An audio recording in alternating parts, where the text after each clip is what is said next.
What's up, everybody? It's your boy Adam once again. It is hashtag homeless. It's time to execute order number 66. It is episode 66 days of this situation. It's Sunday. I'm going to church. I'm gonna try not to swear in the first 2 minutes of the video. So, let's see, where do we want to begin? Today, a lot of you yesterday, thank you for all the comments and kind words and pats on the back and all of that kind of stuff for the 1,000th subscriber celebration. It was a wild party. All the hookers and blow that you could imagine would come with such an event, and everything else. I'm just going to leave it there. The party's over. I'm a little bit tired from all the celebrations last night, but, it is what it is.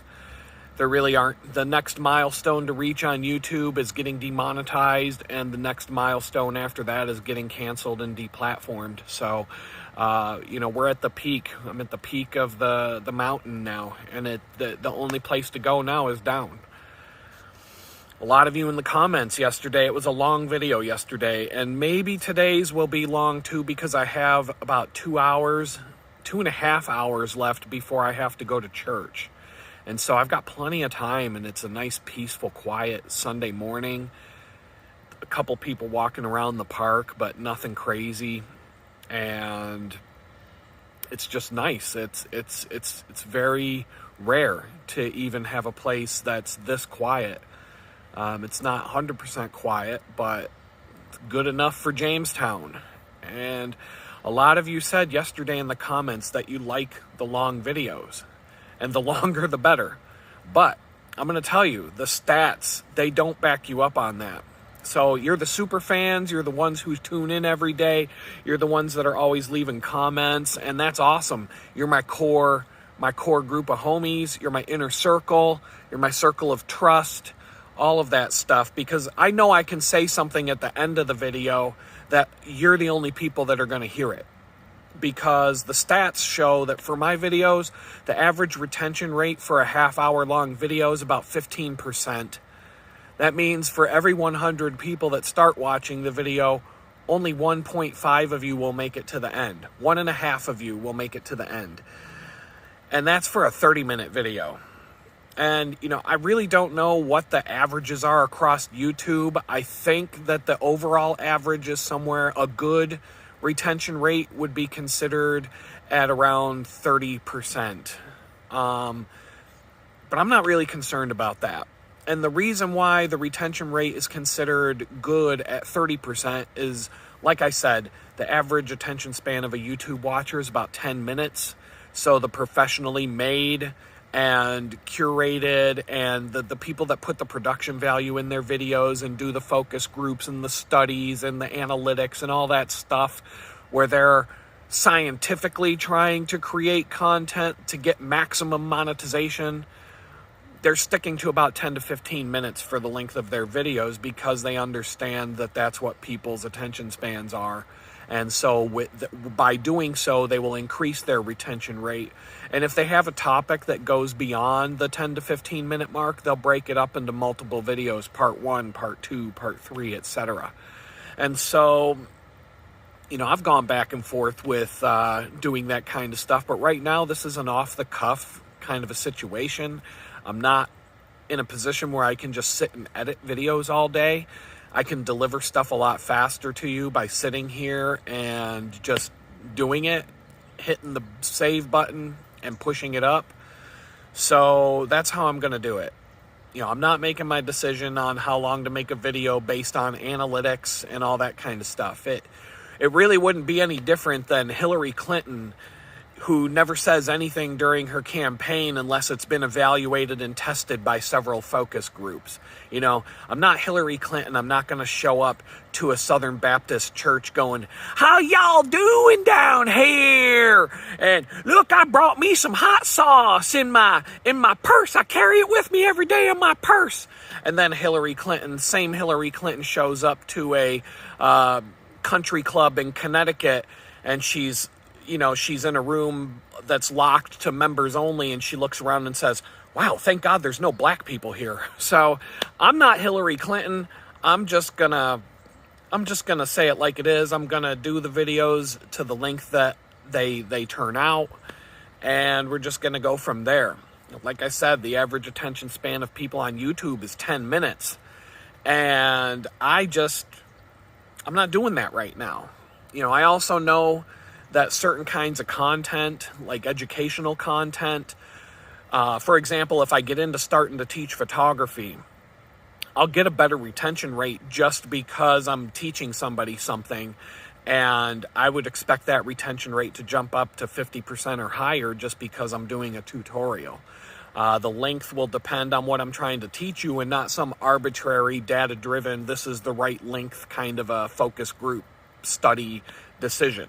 So the shortest way to put it is that YouTube viewers have a short attention span, and TikTok users whose attention span is about 30 seconds to a minute, these videos just aren't for that platform. My TikTok exposure right now, I've still got 21 followers on TikTok. For a while, my videos were getting 200 views or so. Now they're getting between 1 and 10 views. So TikTok's a lost cause. I don't give a shit about it, to be honest. I'm just going to leave it there. But I do have, some experience with videos and analytics. The company that I used to work for that I talked about, whose stock price tanked from $18 to 6 cents per share. One example of the kind of decisions that they would make that caused the company stock price to drop from $18 to 6 cents. One example would be when company leadership forced our digital marketing team to put a 45-minute long marketing video on the homepage. And we told these people that that's so ridiculous. Nobody's going to watch this. They had me spend a ridiculous amount of time, and I'm talking weeks, 480, 120, like 200 hours or more into this project. This project for no reason at all. It was a waste of time. It was a waste of money.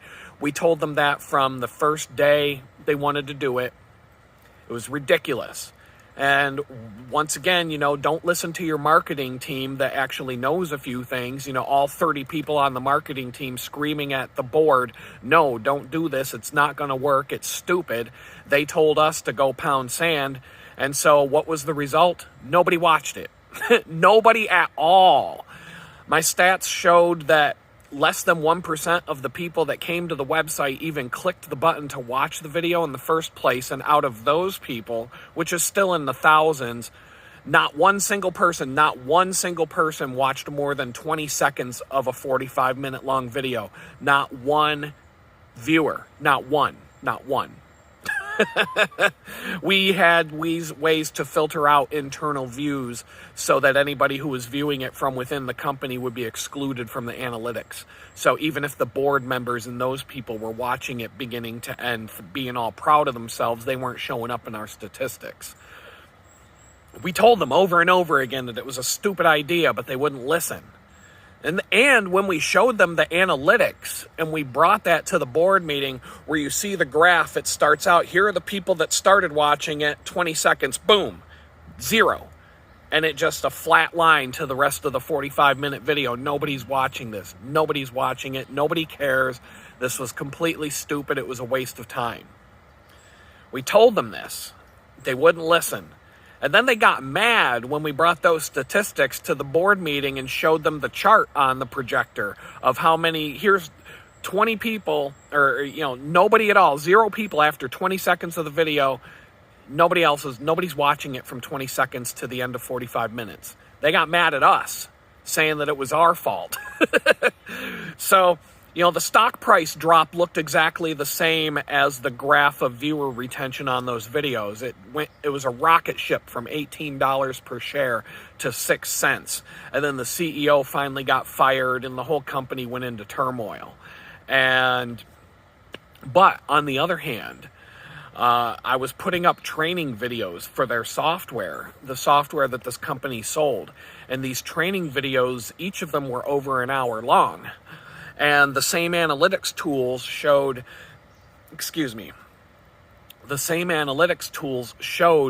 that more than 50% of the viewers would watch these videos all the way through to the end.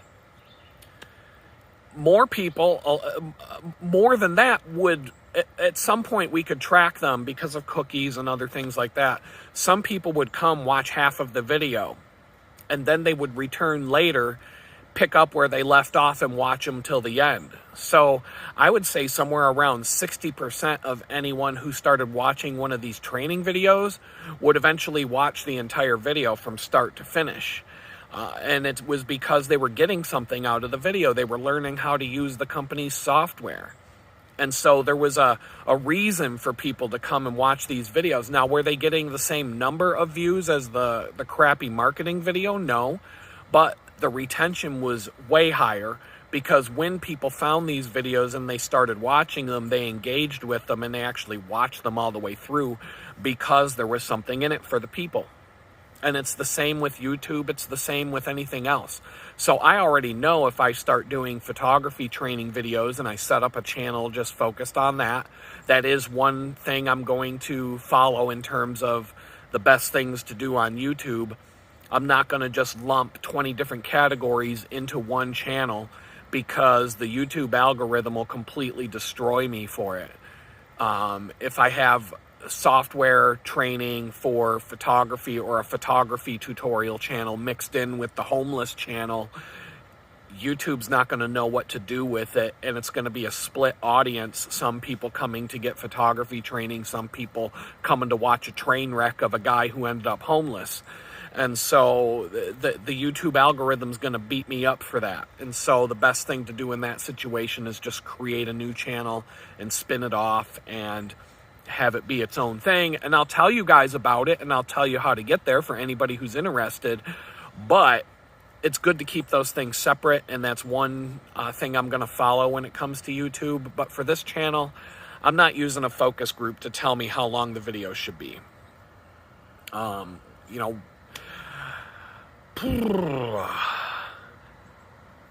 So, the next thing I have to talk about, the homeless shelter. Having more problems, and I'm keeping my cool, but I'm a little upset. Really got to get out of this place. I got in trouble at the homeless shelter, and for what? For working on trying to find a job. Yep, you heard me right. I got a private room at the homeless shelter, as I was talking about, and I was told by the person in charge of the third floor who runs, it's a weird mix of delegation of responsibilities there, but I was told by several people that work there that they don't care how late I stay up at night, especially because I'm always up at 6 in the morning and ready to rock, and they do wake-up call at 7 a.m. So I'm awake and typically ready to go and showered and everything by 6:30. I'm ready to go half an hour before they start going around waking people up. And I have a private room. I'm not bothering anybody. So they told me, go ahead, you can stay up and work later than 11 p.m. Just go to bed when you're tired. We'll leave you alone. Well, there's this one guy who works there, and he has a problem with it. And he raised hell about it. He came up to the room 2 nights in a row at about 11:30 and yelled at me to shut my laptop off and go to beddy bye because I'm staying up past my bedtime. And then the dude turns around and writes me up to the director for it and tries to get me in trouble for staying up after 11. And I'm like, I'm a 48-year-old guy, dude. I don't need to be told when it's time to go to bed. You need to fuck off. I'm really getting tired of being treated like a 2-year-old kid by these people. And it's not everybody there, but this one guy, So anyway, I came home yesterday from wandering town looking for Wi-Fi and all of that, and I was told that the director passed me a message saying I'm not allowed to stay up past 11 anymore. And so, I'm the only one on the third floor of the building, number one. I have a private room.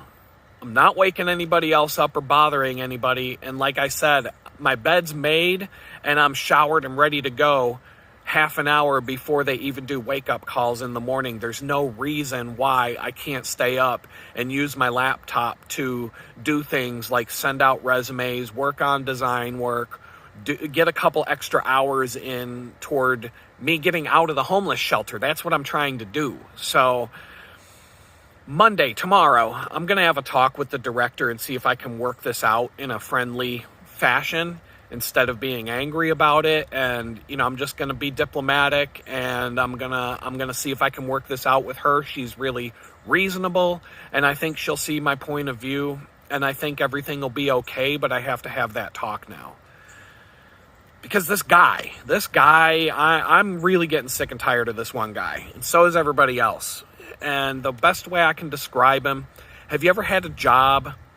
A lot of people, I know a lot of people who work in restaurants, and you can find this kind of person at a restaurant or a lot of minimum wage jobs. There will be somebody like this at the company, at the store, wherever it is. But have you ever had somebody who tries to obsessively micromanage people down to the most ridiculous and minuscule shit imaginable, and then turn around and tattle on people to the boss for any little thing that they do? He keeps a running list of every little thing that he gets to tattle on people for at the end of the day.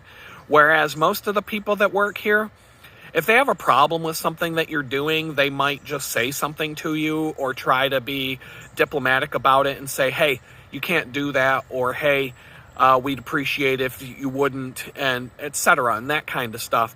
But then you've got people who are just, I'm telling on you, and I'm sure the director gets a list, an 8.5 by 11 sheet of paper of every single little thing that every single inmate in this homeless shelter did the night before, and then she's got to read through it, and she's probably rolling her eyes at this point. I'm talking about this guy. If you're sweeping or mopping, he'll come up to you every single time. He'll yank the broom or the mop out of your hand and tell you that you're doing it wrong. And then he'll turn around and start doing it himself and tell you to go away. So I'm like, fine, do it. Have at it, homie. I'm 48 years old. I know I've used a mop before. I've used a broom before. But, go ahead. I guess you do it better. If you're loading dishes into the dishwasher, he'll yell at you. He'll grab them out of your hand. And I'm talking every single person that goes to put their dishes in the dishwasher. He'll yank the stuff out of your hand and put them in the dishwasher himself, because supposedly none of us are smart enough to do it on our own.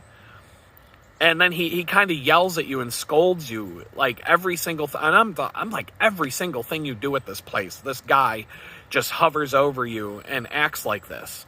You load your laundry into the washing machine, he hovers over you, and then he'll reach in and grab your clothes and tell you that you didn't put the clothes in right and redistribute the clothes the way that he thinks they should be. And then he won't let you pour the soap into the washing machine. He'll pour the soap into the thing and he'll put the soap in because you don't know how to do that right. Just an obsessive micromanager. I can't even. I've worked with people like this at crappy low-end minimum wage jobs in my life, and I've seen this and I know other people who, especially people who work in restaurants, who have to deal with people like this. But it's nonstop with this guy, and he does it to everybody. Like I said, he makes a list of every little thing anybody does, and then he hands it to the director. And a lot of the people in the shelter get into fights and arguments with this guy over it. I have kept my cool. I haven't said anything to him, but I have had to say stuff like, dude, I'm 48 years old and I know how to put clothes in a washing machine. I know how to load a dishwasher. I've used a broom before a couple of times, and I've mopped a floor here and there. I know how to do this stuff. You don't need to yank things out of my hand like I'm a 2-year-old toddler who's being taught how to sweep a floor for the first time in his life. But he does this with everybody. So it's not even being directed at me. I mean, like I said, some of the inmates here at the shelter have gotten into heated fights with him. Verbal fights, no physical altercations, but some of it's turned into like screaming matches. And it's gotten bad at times. I mean, someone needs to slow this guy's roll and have a talk with him. If I was the director of the place, I would be having a talk with him, because it's ridiculous. And you got to treat the people at this place with a level of respect, especially when they're not doing anything to cause problems, like coming in high, coming in drunk and passing out with your face in a plate of food, having to be Narcaned 5 times in the span of a week. None of that. If you're not causing problems, people should just leave you alone. And I understand that they have to make this place uncomfortable to an extent so that you don't want to be there. Believe me, I don't want to be there one day longer than I have to. But if they would let me, if I wasn't getting bitched at about not going to bed at my Betty Bye time, that would be the one thing that they could do that would ease up my frustration with this shit. And it would also allow me to, I'm not going to be comfortable there. I don't like it there. I don't want to be there. I try to stay away from the place as much as I possibly can. I get out of there early in the morning. I come back as late as I feel like I can. So there's no incentive for me to stay, but like I said, I'm going to have a talk with some people tomorrow morning. I'm going to stick around until they arrive. I'm going to see if I can have a talk with them, see if I can work this out. I have a feeling that I'll be able to, so I'm not going to worry about it. It's not a big deal, but it's worth talking about, because when I hear homeless people say they turn down a free place to stay, when you hear somebody talking about how, well, those homeless people are bending over backwards to give them a free place to stay, and they turned it down. How dare those people? Well, I'm just going to ask you the question. If you had the opportunity to voluntarily check yourself into prison, would you rather live out on the street, or would you rather go to prison? I think most of you would rather just say, fuck it, I'll live out on the street. And so I'm just going to leave it like that. So last night and tonight, I got to go to bed at Betty Bye time. But even though they told me this yesterday, the dude that came up to do the counts at night, that just like prison guards, they walk around and they do a count at night to make sure everybody's where they're supposed to be.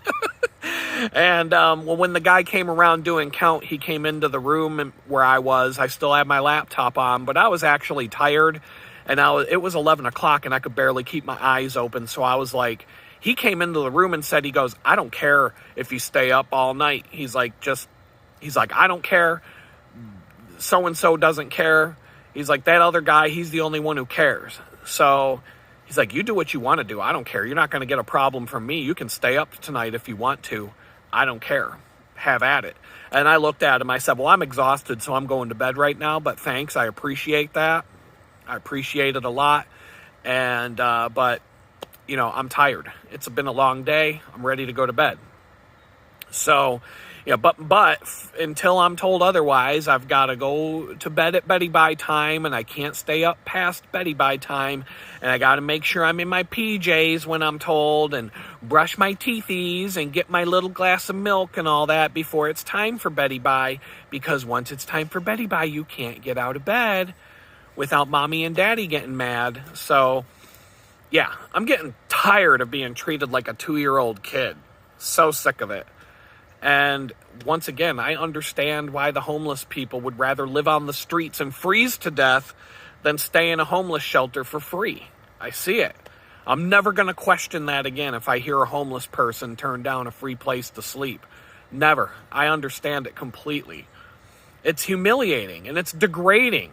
And this experience is humiliating and degrading enough to begin with, that when you go to the people that are there to supposedly help you, and then they humiliate you and degrade you even more and treat you like a 2-year-old kid, like it's my fault that I had an ex-girlfriend who was such a piece of trash that she threw me out into the street a few weeks after coming home from prison in a town where I don't know anybody or have any resources.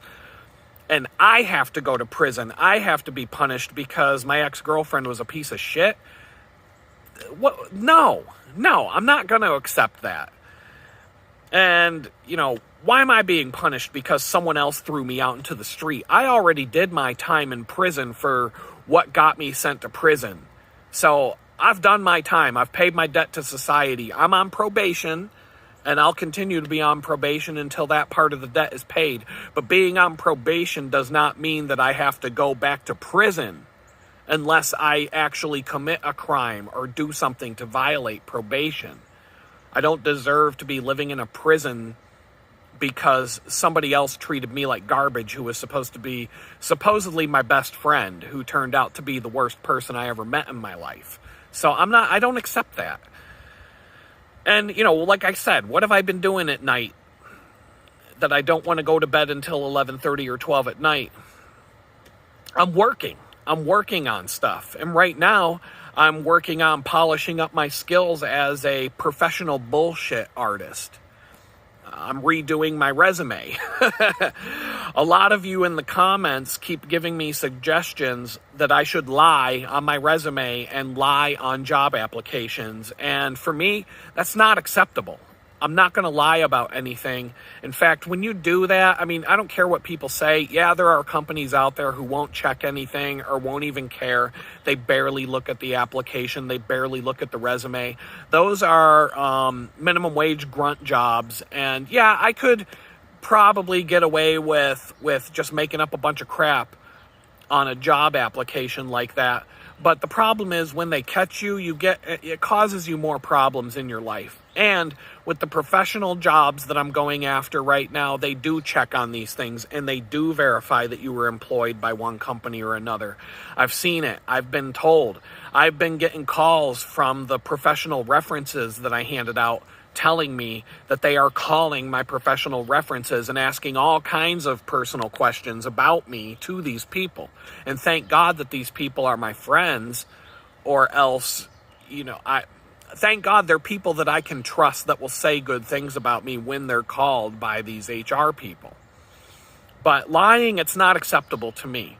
But that doesn't mean that I can take some small little thing and turn it into a grandiose endeavor of top-level experience with some creative wordsmithing.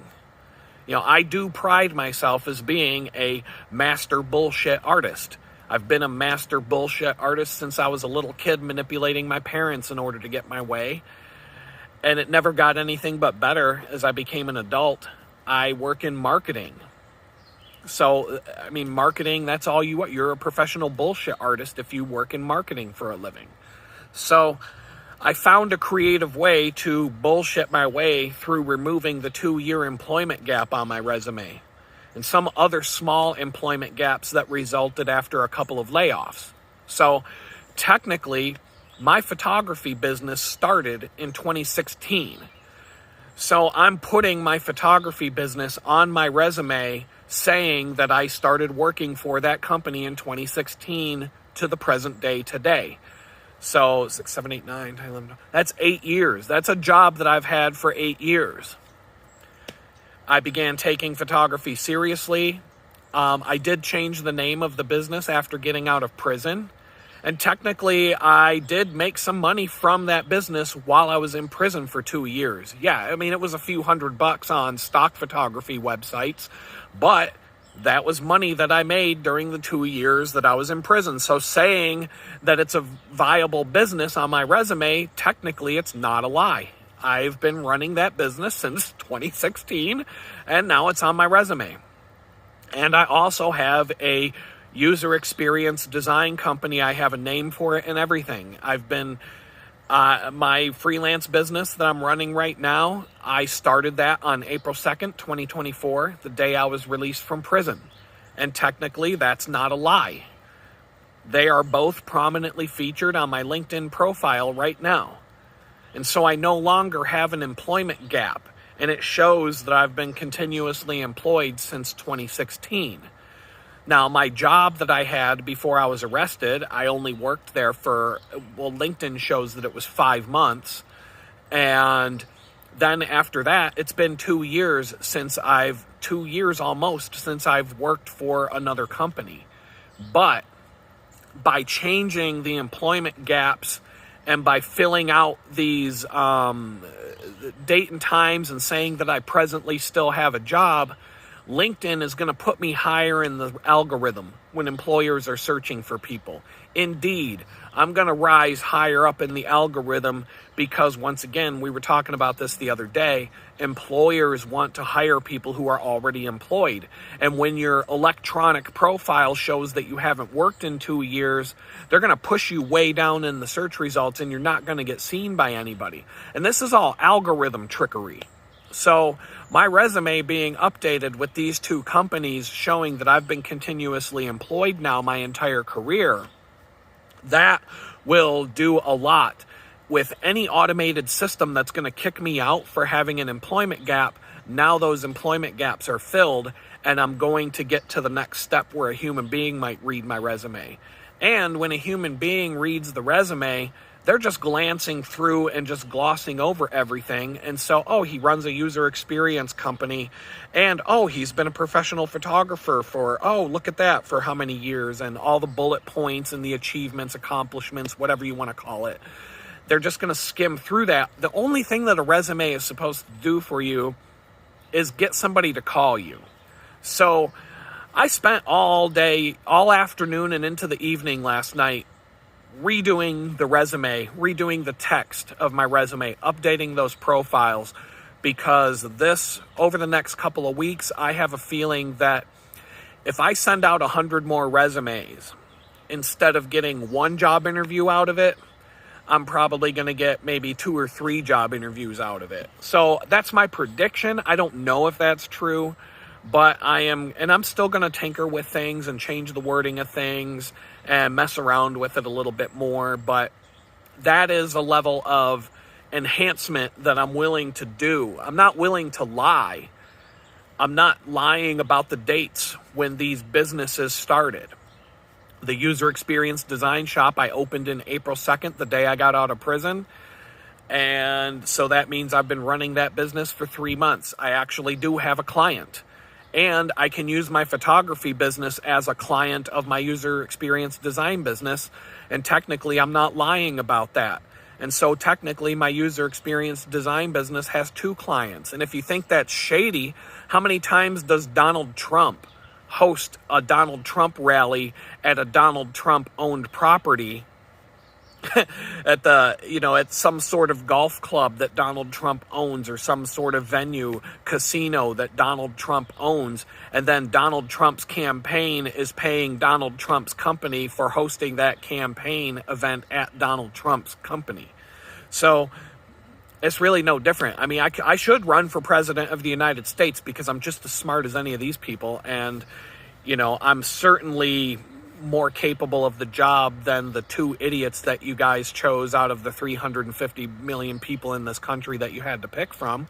But I don't want that kind of stress. I've already got enough gray hair. But anyway, I think this is going to help, especially with the resume scanning systems and all that kind of stuff. And I'm expecting to get better results. And like I said, part of my job is being an effective marketer, which essentially means that you have to be a master bullshit artist, because that's what marketing is. So, like I said, I'm not lying about anything. I'm just taking what I've done and I'm wording it in such a way that it sounds way more important and accomplished than it really is. But that is what they always tell you to do. The resume experts tell you that's what you're supposed to do on your resume. So I'll keep you all updated when I start seeing the results, and I'll let you know if it's actually working or not. Now, I'm going to get into the church stuff. Since we're talking about lying and being a professional bullshit artist and all of that, I think, thou shalt tell the truth, or thou shalt not tell a lie is one of the 10 commandments.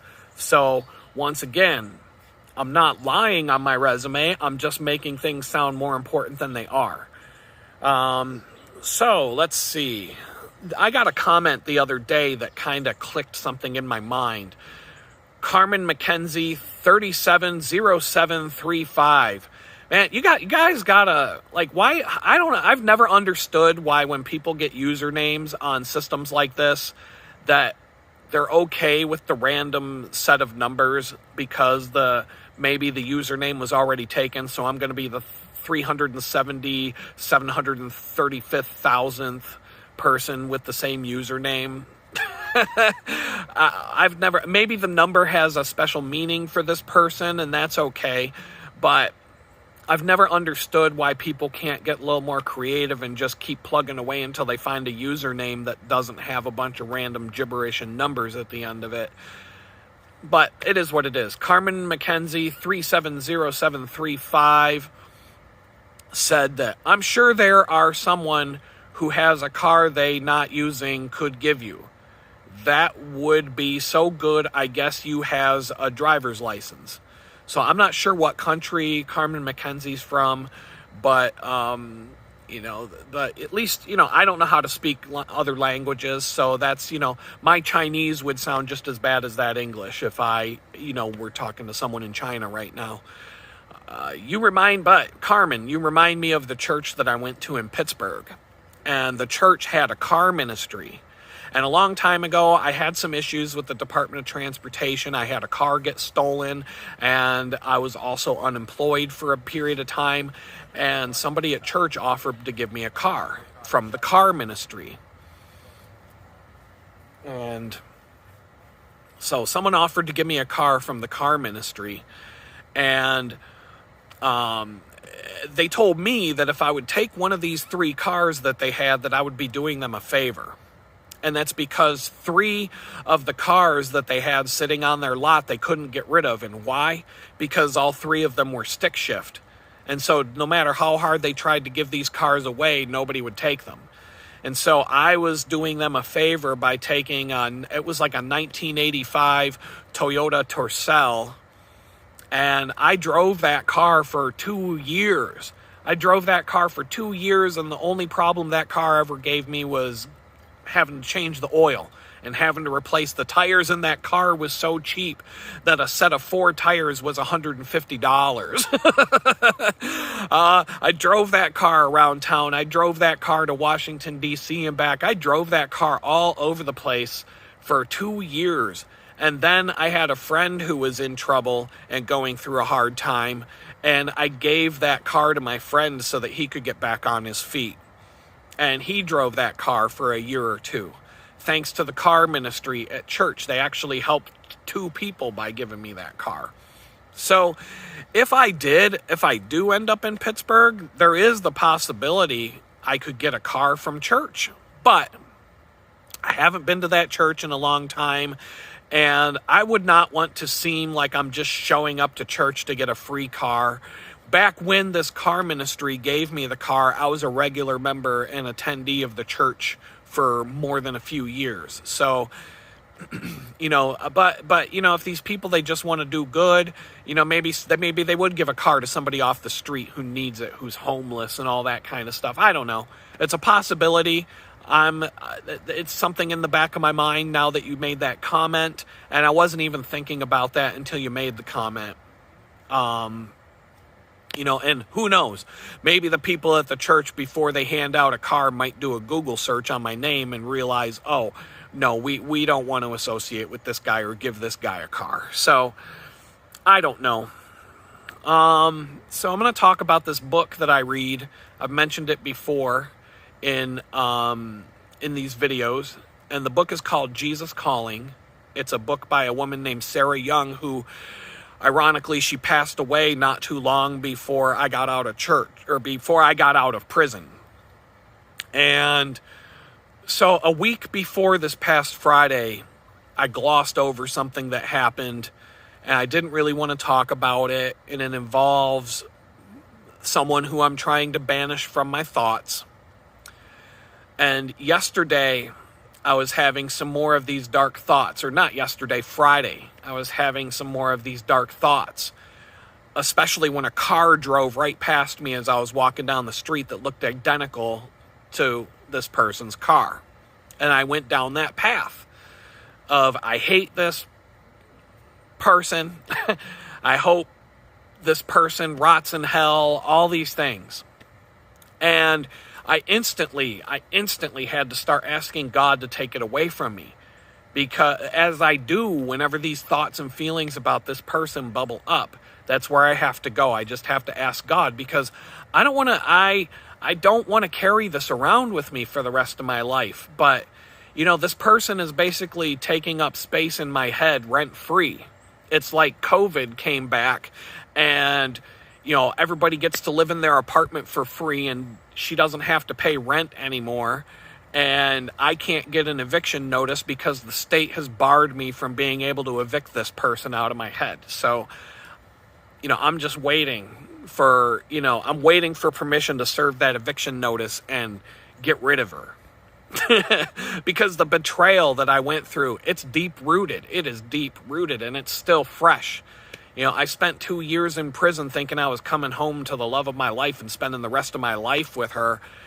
And up to that point, the most wonderful person I ever met in my life. But then right at the last minute, she completely flips on me and overnight becomes the most hostile asshole I've ever met in my life and treats me worse than anybody I've ever known in my life. And a few weeks later, she throws me out into the street in a town where I don't know anybody to be homeless. And that's just a level of unforgiveness that I really can't even begin to describe. And I would assume that if any of you watching this video were to go through something like that, you would probably be having just as hard of a time with it as I am. So I'm not beating myself up over it. Time has a way of dealing with these things. And over time, that will get better as I become more successful, as I get things going and get things together. God, sometimes they say God makes things happen for a reason, and hopefully I figure out the reason that this happened pretty soon. As much as I want to shut it down and ignore it, like I said, if any of you went through what I've been through for the last 4 or 5 months, you would have a hard time letting go of those feelings. I spent a good deal of time on a 2-mile walk Friday evening, asking God over and over again to take these thoughts and feelings away. I don't want it. I'm at the point when, like I said, whenever it comes up, I pretty much instantly ask him to take it away. I don't want to carry it with me everywhere I go. My 25-pound laptop bag is heavy enough to carry around 5 to 10 miles a day. I don't need this person's baggage to go along with it. It's too much. So the thing I kept saying to myself is, dude, you just got a big donation through your donation link. You reached 1,000 subscribers on the YouTube channel, and you landed a job interview for a $200,000 per year job next week, all in the span of 10 minutes. And you still can't be happy? What is wrong with you? What's going to happen if you get the $200,000 a year job and you end up making $100,000 a year on YouTube, and you make another $100,000 a year selling photography and another $100,000 per year selling your design work as posters and other garb and print-on-demand products, to the point where you're making $500 large per year? Are you still going to be sitting there complaining about this piece of trash who treated you like garbage? Is that what you're going to do for the rest of your life? Are you going to sit there festering about this person who threw you out into the street and caused you to be way more successful than you were before you got arrested? Are you really going to be mad about that when it happens? So, you just got to let it go. And this is what I'm telling myself as I'm walking around town after I started having those thoughts. And so when I got back to the homeless shelter after the spree of good news and finishing up some concept work for a logo, I eventually picked up the book, Jesus Calling, by Sarah Young, which is a daily devotional book. It's just one page for every day of the year. I haven't read it in a number of days, but I decided to read it that day. And I've mentioned it before in the videos. Well, wouldn't you know what Friday's entry said after I got back from that walk? I'm going to read it to you word for word. Bring me all your feelings, even the ones you wish you didn't have. Fear and anxiety still plague you. Feelings per se are not sinful, but they can be temptations to sin. Blazing missiles of fear fly at you day and night. These attacks from the evil one come at you relentlessly. Use your shield of faith to extinguish those flaming arrows. Affirm your trust in me regardless of how you feel. If you persist, your feelings will eventually fall in line with your faith. Do not hide from your fear or pretend it isn't there.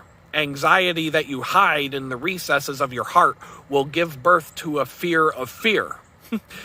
You know, like what was Kennedy? The only thing we have to fear is fear itself. Or was that, no, that was FDR.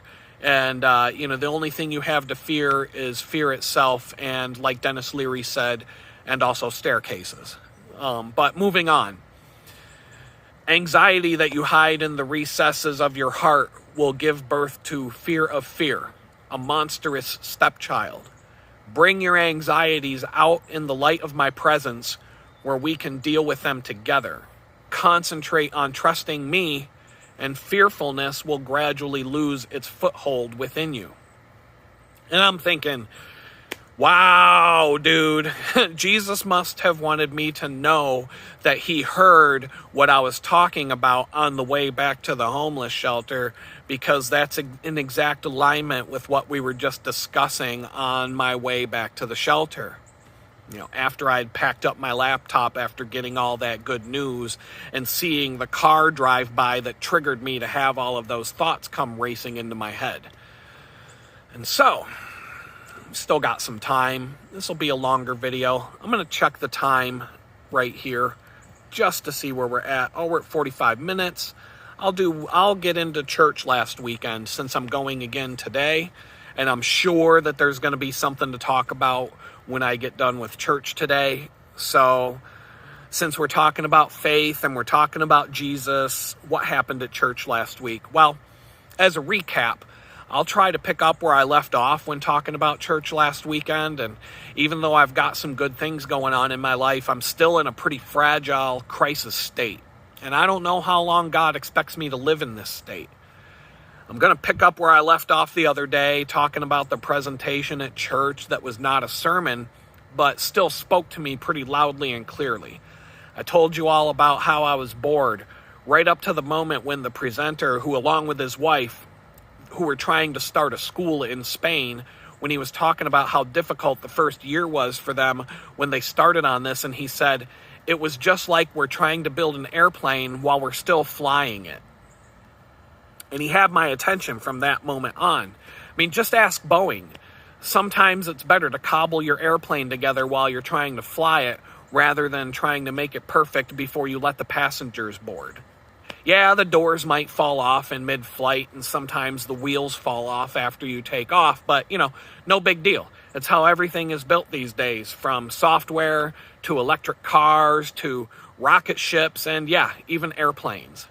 So I'm going to recap that part of last week's video really quick because it's important to understand before I jump into the rest of what the guy talked about and why it's so important for me to know it and share it with you guys. So remember how I was talking to you guys about how my life and current project load feels more like the way software is designed today. Just cobble things together until they're just good enough to get out the door. And don't worry about it being perfect or even finished. Don't hide everything behind the curtain until you think it's ready, but instead throw it up as soon as it's passable. My portfolio. I worked on it until it was just good enough to send with my resume. In fact, it was slightly better than the portfolio I used to get my last major design job before I was arrested. And I could easily spend another 300 hours on it. I could, what good would it do to spend another 300 hours without sending out any resumes or trying to find a job in the meantime, though? I've added several things to the portfolio since I launched it, and it keeps getting better over time, but I'm actually getting job interviews and I'm making forward progress, and if I tried to hide it behind the curtain until it was completely finished and perfect, I would be starting from ground zero on that day. So I'm in the process of building an airplane while I try to fly it right now. My photography store. I started out by cobbling together a basic photography showcase page, and I told all of you guys, just email me if you like something and we can go from there. Didn't have any prices or anything. It was just good enough to show it to you. The next step, I built a Etsy store and sent you guys there. I had 4 photos listed for sale, only 4. And what happened? You guys started buying the photos. Should I have waited until I had 20 to 30 photos listed and a store that looked more established and complete before sending you the link? Once again, it was the result of building the airplane while I'm trying to fly it. In this YouTube channel, it's the same thing. I'm just a dude holding a cell phone camera and speaking into the microphone as a podcast with a face, with no editing, no fancy graphics. I mean, the thumbnail images are a little bit professionally made now, but there's no jingle, there's no theme music, there's no official logo or anything like that. Sometimes I talk about being homeless, sometimes I talk about God and Jesus, and sometimes I talk about politics, or I share crazy stories from my past, or whatever comes up that day. I don't have enough time or energy or bandwidth to do any more than that right now. And why? Because I'm too busy flying the plane that I'm trying to build while I'm flying it. So things aren't going to be perfect. The door's going to fall off in mid-flight. The wheel's going to fall off after takeoff. It's just the way it's going to be for a while. I'm building a social media presence. I'm looking for a job. I'm building a second photo store. I'm adding videos to more platforms. I'm looking for an apartment. I'm walking 50 miles a week. I've probably walked over 400 miles since I became homeless by now. Both of my Keen hiking boots that were almost brand new when I got out of prison, they have holes in the bottom. My toes are going to start poking through in a span of, probably 70, 80 days. That's probably the lifespan these boots have left. And so, at some point I'm going to have to cobble some money together to buy boots and shoes, and I can expect to get another 2 months out of those before they have a hole in the bottom. Why? Because once again, I'm flying a plane while I'm trying to build it, and whenever I land, I have to use my feet as the brakes, like a Fred Flintstone plane, because I can't even afford wheels for the plane yet. So that guy's message at church, it hit me hard, and it made me start thinking about things that I was just talking to you about in the last week, about how hard it is to juggle so many things, and how you have to let go of perfection and just keep pushing things forward inch by inch. So the reason I wanted to refresh your memory about all of that is that it reminds me of a quote that I use over and over again when I'm talking to people about this particular topic. I was watching a seminar by this guy. His name is Tony Robbins. You've probably heard of him. I'm not really a fan of his. And his program, his weekend program that you pay thousands of dollars to go see, it's an exact copy of this seminar that I had an opportunity to attend a number of years ago called the Landmark Forum, which is based on something that started out in California back in the day called EST. You can look this up, but Tony Robbins' seminar is basically a carbon copy of the Landmark Forum. I'm pretty sure that this guy attended the Landmark Forum at some point, took a bunch of notes, copied it verbatim, changed the branding, and turned it into his own thing. Because I've seen videos of it, and it is an exact carbon copy of the Landmark Forum. So, but anyway, the quote I want to share with you, I do think that it's a good quote. And how it got, what Tony Robbins said was, people always overestimate what they can accomplish in a year, but people always underestimate what they can accomplish in a decade. And I'm just going to read that again so that it sinks into you. People always overestimate what they can accomplish in a year, but people always underestimate what they can accomplish in a decade. And so how many of you viewers can agree with that? To me, it's a pretty profound statement. For example, I have an app. It's called Trello. It's an app based on the concept of a Kanban system. And if you don't know what that is, in layman's terms, you create columns on a board and you add Post-it notes or cards to the columns for every item on your to-do list. So instead of a checkbox of a to-do list where you just check the box when it's done, this is a way to break it down more granularly. And you can keep track of where your things that you're trying to accomplish stand. So my columns are labeled sorted by due date. That means it's a new item that I just added to the list. There's a column called in progress. These are things being worked on. There's a column called today. I grab things out of the two columns and I just put them on today and I say this is what I'm focusing on today. I have a column, it's called blocked. And obviously that means that I can't move forward with it because of some external reason. It might be I have to wait for somebody to do something before I can do it. And blocked means that I can't get it done and it's out of my control. Finished. I have a column called Finished, and it will be marked with this Sunday's date. And then every Monday, I take that finished column and I archive it so that I can go back in time and I can say week by week by week, these are all the things that I accomplished each week. If somebody's going to ride my ass about what did you do or what have you been doing for the last 3 months, I'm going to say, well, here, have a seat, pull up a chair. We're going to walk through week by week, and I can tell you exactly what I've been doing week after week. So, the one thing that you find out right away is that your to-do list will become huge. It's not uncommon for me to have 200 or more items in the not started list. I'll prioritize them. I'll scrub through them to see if I can cross any off that did get finished that I didn't even realize I finished. Sometimes I have to delete them because they're no longer relevant. It happens. And I usually do that about once a week. I find that I average about 20 items finished every week. So if the list is over 200 items and it grows until I cull some of the things and set them aside, there are several items that I culled from that list when I became homeless and they were no longer a priority. But I have plans for my first month, my first 3 months, my first year after being released from prison. And I'm not going to lie, I'm way behind. Why? Because I overestimated what I can do in a year. And we all do this. Companies, teams, projects, especially short-term projects, they have a habit of taking longer than you think they're going to take up front. It took me 6 weeks to get my photo driver's license in my hand after being released from prison. I wasn't expecting it to take 6 weeks, but it wasn't something I could control.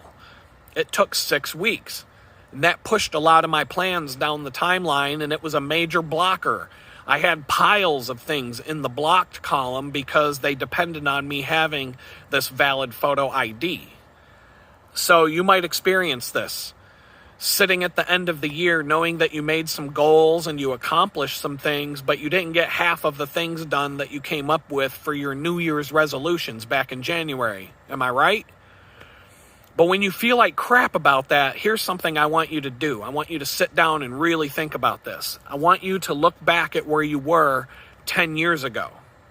Now, for me, the only thing I can do is look back at where I was the week before I was arrested and go back in time 10 years before that. So that was August of 2022, and it means I would need to go back to August of 2012. And if I go back 10 years in time and really visualize where I was 10 years before my arrest and where I got before my arrest, it was crazy. But in my situation, I messed up, I made a wrong turn, and so, yeah, my life has gone downhill quite a bit in the last 2 years. But I want you to visualize a 10-year period where you went from nothing to something. And I can say for sure that between 2012 and 2022, I accomplished so many things in my life, career, relationships, and just about every aspect of my life that I'm blown away just thinking about it. It was way too much to list. But in 2012, I was going through a really bad time, and life was pretty much at the bottom. Not as much at the bottom as it is right now, but about as low as it could be. And over the next 10 years, I accomplished so many things that, like I said, I couldn't list it all in this video. I can just tell you that it's significant and way more than I ever thought I could accomplish in my entire life, let alone a span of 10 years. So once again, people always overestimate what they can accomplish in a year, but people always underestimate what they can accomplish in a decade. Right now, I'm playing the long game.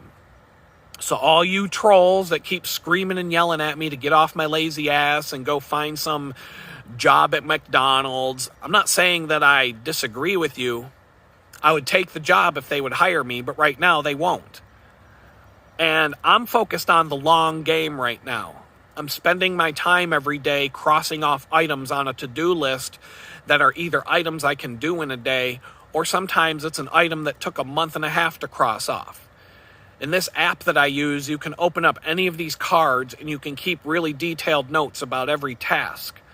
So the complicated task, like a task that's taking me multiple months to complete, inside the card for the task, I can keep track of everything that's going on with that task inside the card, just as if the card itself becomes its own app to help me get that task done.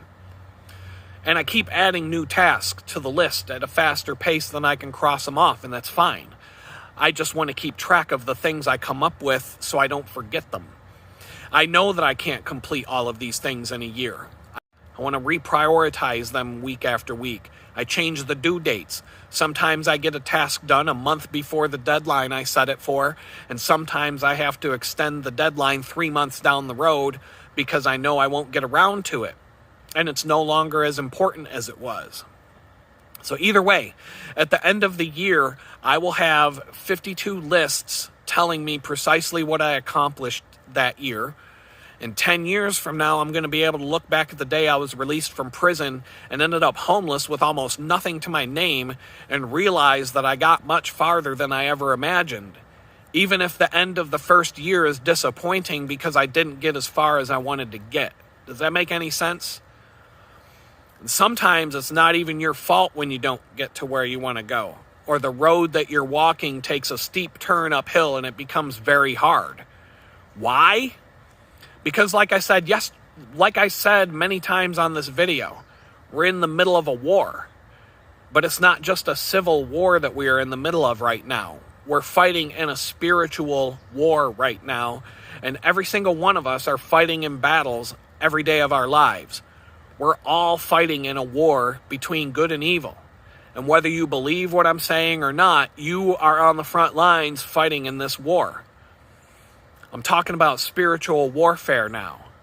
And that's a much bigger reason why we saw what we saw the other day when we almost watched Donald Trump's head explode on live TV. We're fighting a spiritual war right now against Satan and his minions of diseased, evil, pedophile scumbags that run this country and all the countries on this earth. Satan is the king of this world.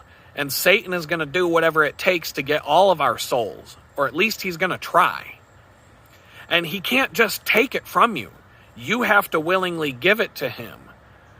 Or at the very least, you're going to have to willingly refuse to follow God. And once you make that choice, Satan has you by the balls. That's what's going on here. And when Satan knows that you are following God's plan, guess what? He's going to make your life miserable. Remember when I said earlier today that when you're flying over the target, getting ready to drop your bombs, you will start taking flak. I said that in another video, not earlier today. But when you're flying over the target, getting ready to drop your bombs, whether it's a truth bomb or whether it's what you're supposed to do in your life, you're going to start taking flak. The flight to and from the target's pretty peaceful and tranquil. It's like you're flying first class on Delta. You know what I'm saying? But that's exactly what's happening here. Satan wants all of us fighting with each other. He wants this country and everywhere else on earth to descend into total chaos so that he can have his way with everybody. He wants to discourage us from following God's plan and put obstacles in our path in an attempt to keep us distant from God. He wants to discourage us in every way imaginable. So I'm experiencing this in so many ways right now. I couldn't sit here and list all of it. But, you know, that piece of garbage, Satan, he already knows he's not getting me. It's finished, dude. It's done. When I ended up in federal prison for 20 months, I had nothing but time to read my Bible from cover to cover and immerse myself in the Word before it was over. I was walking the fence before that happened. You know, Satan got me to walk away from church. He helped me get all riled up to the point where I finally ran my mouth a bit too hard. And as Proverbs 18 verses 6 through 7 state, a fool's lips enter into contention, and his mouth calls for blows. A fool's mouth is his destruction, and his lips are the snare of his soul. And my foolish mouth became my own destruction. And I'm sure Satan finally sat back and finally said, "Got him." But it didn't work. It didn't work. In fact, while I was in prison, I started reading the Bible cover to cover, like I said. And my ex-girlfriend had decided to stick by my side the entire time I was in prison, right up until just before the end. So I'm going to talk about this, not because I want to, but because it's a perfect example of what I'm talking about right now. Last Friday, when I mentioned in my video on Saturday that I experienced something extremely painful the night before, some of you were kind of right in the comments. There's a place in town where I can use my EBT card to get some pizza. And it's the only place in town to get a hot meal using an EBT card. Only place in Jamestown. The problem with this place is that it's directly across the street from where my ex-girlfriend, the one that threw me out into the street to become homeless, she likes to stop and pick up chicken wings every Friday night. Pretty much on cue. And so I was sitting there eating my pizza when I heard this very distinct sound. It was the sound of her car, and it's a trigger for me emotionally because when I lived with her for 6 weeks after my release from prison, this was the sound that I'd hear pulling into the driveway where I knew I was about to start getting screamed at for the rest of the night and treated like garbage for the rest of the night. And so I heard that sound and I instantly had this knot in my stomach, oh my God, just the sound was all it took to trigger me into this whole feeling. The 6 weeks after prison, they were the most intense trauma and ridiculous nonsense I've ever experienced from another human being pretty much in my life. It was worse than being homeless. I mean, this person I thought was my best friend I ever had turned into the worst human being I've ever known after I came home from prison. And I'm just going to say it. I don't care. So I'm eating pizza and I hear that sound. And sure enough, it was her car pulling into that parking space right outside the window where I'm eating. And sure enough, she gets out of her car and goes walking over to the chicken wing joint. And I'm just sitting there feeling like I'm going to throw up the pizza I just ate. Because I never want to see her again. I don't ever want to see her, hear from her. I don't want to have any contact at all with her again. But here I'm sitting in a small town where it's bound to happen. I don't think she saw me sitting there, and I kind of turned my head and I went about my business and got on my phone and just kind of sat there until she walked by. And then I sat there in the pizza place hoping that she would just leave, because if I go walking out the front door, there's a chance I'm going to run into her face to face, and I don't want that. I don't ever want to see her face to face again. I know that I won't be able to hold back some of the things that I would say, and it would not be a polite conversation, and I'm just going to leave it there. But before things turned out badly in this relationship, it was the best relationship I ever had in my life. That is part of the reason why this is so hard to wrap my head around. I mean, I never had a relationship this good ever in my life right up until I was just about to get out of prison. And so I really thought I had a future with her. She stood by my side while I was in prison until right before the end. We would do video chats 2 to 3 times a week, communicate almost every single day while I was locked up. We started talking about the Bible. And at some point, she was becoming interested in the Bible because I kept talking about what I was reading when we would talk. And she started reading hers. She bought a Bible and started reading it more and more often, and then we would talk about that. Then we both picked up a copy of the same daily devotional book, and we were reading it together every day, and we were talking about it all the time. And at some point, she said to me that when I come home, she wants to start going to church with me regularly, and that it would help us both put our lives back together. And then guess what? Satan did his thing. He showed up to the party. He already knows that he's not getting me back. That piece of garbage can go... I was going to say he can go to hell, but I mean, he's there. He runs the place. So I don't know. He can stay in hell. Satan can stay. What am I thinking here? Anyway, as far as I'm concerned, I'm not joining him. I got better places to go.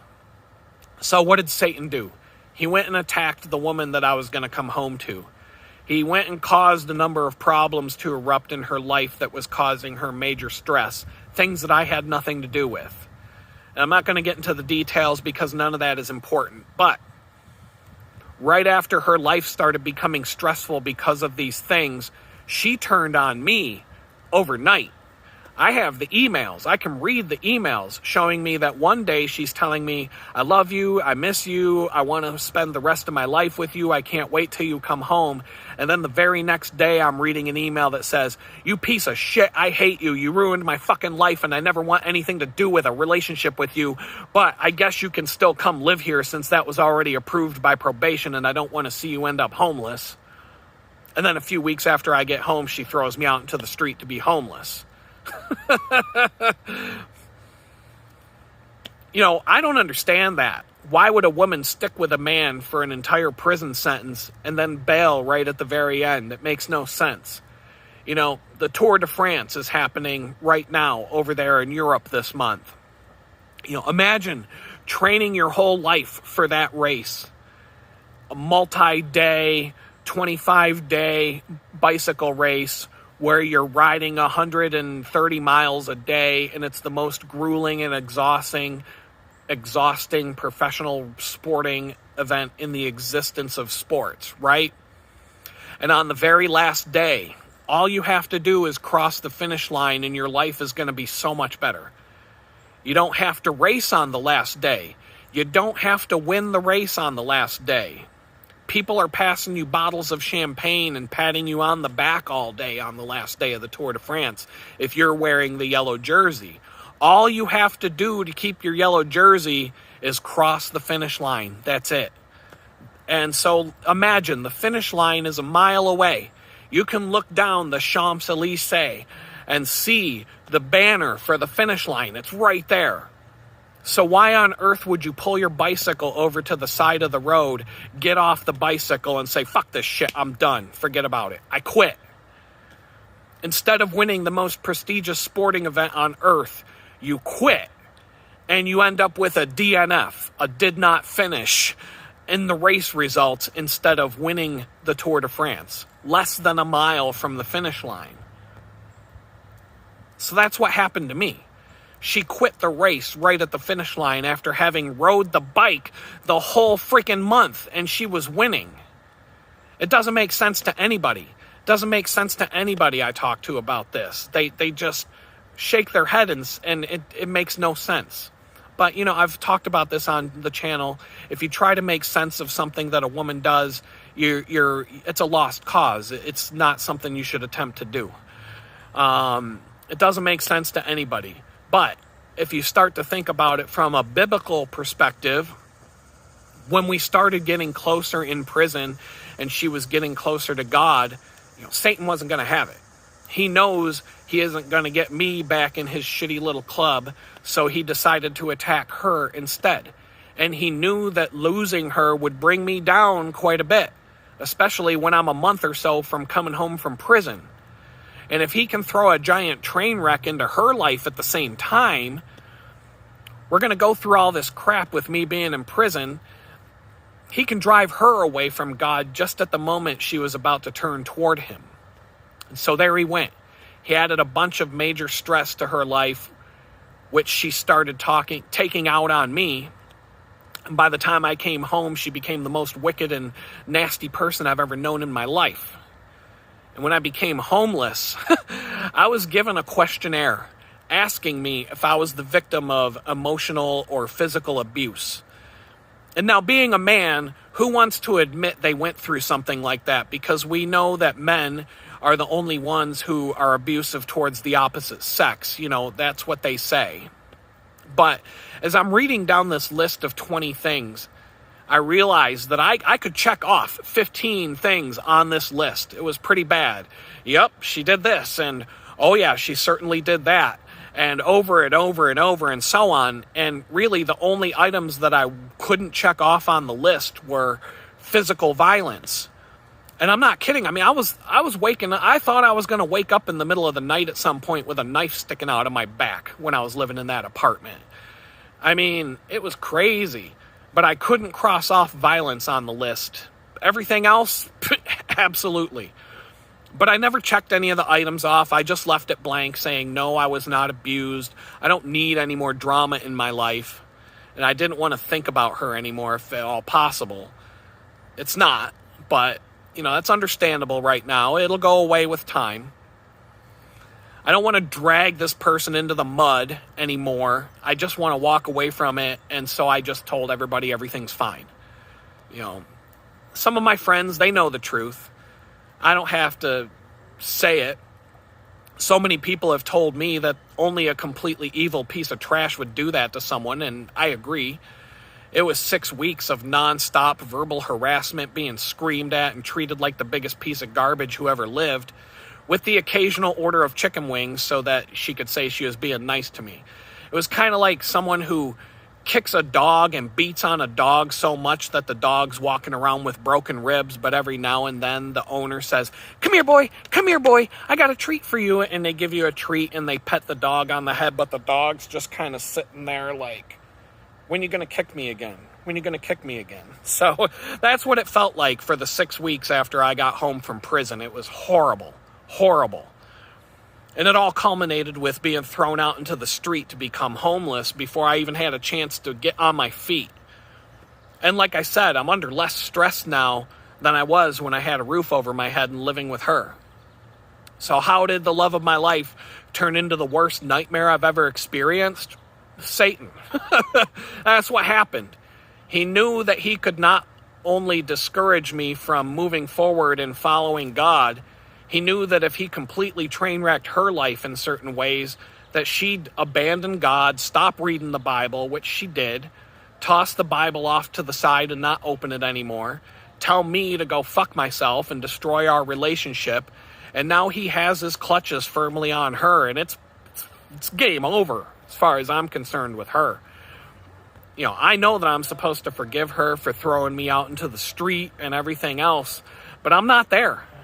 If I seen her face to face the other day, I don't know what would have come out of my mouth. I don't ever want to have another conversation with her again. I mean, this video is the closest I will ever get to that happening. I won't be talking about this on these videos now for a long time, but I'm doing it to explain to you guys how Satan will walk into your life and try to destroy everything you have going for you in an attempt to discourage you from being able to follow God. Satan can't force you to follow God. Satan can't force you to follow him. God can't force you to follow God. Satan can wreak havoc in your life and destroy everything in your life in an attempt to steer you away from God. And this is just one prime example of him doing that. You can't take anything away from a guy who's lost everything. So, does that mean Satan is going to stop messing with me? No. He's not done playing his games. Now that God is pushing me along this path and you're all watching this unfold, I guarantee you that the more successful I become, the more I'm going to get attacked by Satan. It comes with the territory. The closer I am to the target, the more holes I'm going to get in my plane. And considering that I'm trying to build the plane at the same time I'm flying it, I can expect that to be a little bit problematic. I was talking about having to pull the weeds out of the garden the other day so that the fruit can grow. And after I pulled some of the subscribers off this channel with the video going on the rant about Donald Trump getting shot, I grew even more subscribers to replace the ones I lost.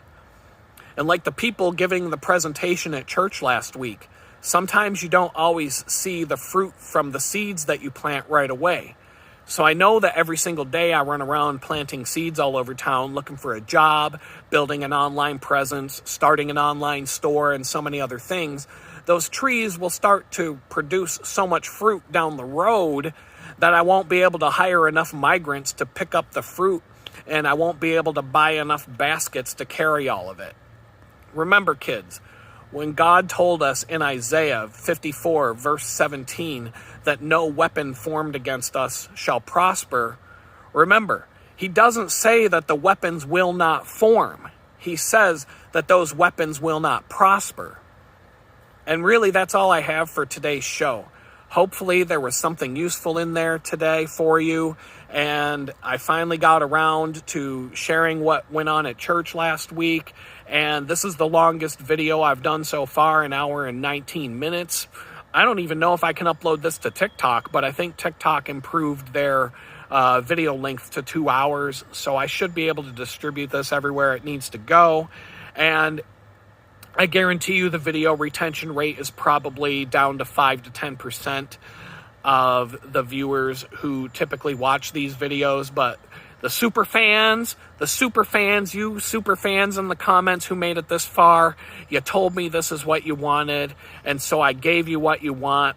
I think I just gave you a speech that was just as long as Donald Trump's record-breaking convention speech the other night. And so with that, I'm going to let you all go. I'm pretty much through the notes of everything I wanted to catch up on. We did it in an hour and a half or less, and I'm going to let you guys go. I hope you have a good day, and I hope to see you all back tomorrow. The weekly videos, the daily videos during the week, they're going to be shorter. They have to be. I don't have as much time as I have today, but right now, it helped me kill some time before I have to walk over to church. And with that, I'm going to let you go, and peace out, and I hope you have a good day.